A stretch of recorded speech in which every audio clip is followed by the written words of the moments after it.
How to judge distance from inside the car to avoid scratching or bumping into things. Beginners should remember this.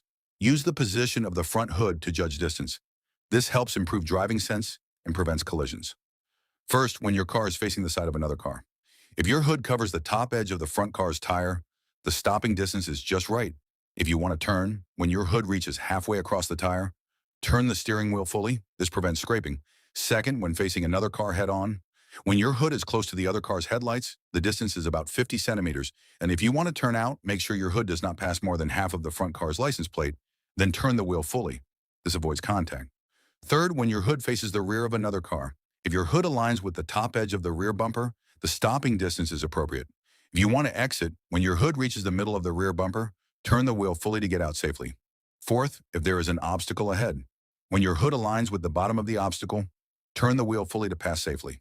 Fifth, if there is a pedestrian ahead, when your hood aligns with the person's feet, the distance is about 3 meters, safe for turning or making a U-turn. If you move closer and the hood aligns with their knees, the distance is about 2 meters. Use this as a reference when yielding. Sixth, when moving forward to park.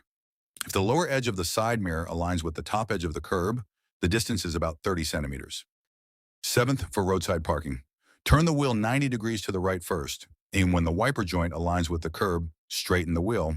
Then turn 90 degrees to the left, letting the wiper joint follow the curb as you move forward. Once the car is straight, the distance to the curb will be about 30 centimeters. If there's a car in front, when your hood aligns with the middle of its bumper, turn the wheel fully to exit smoothly.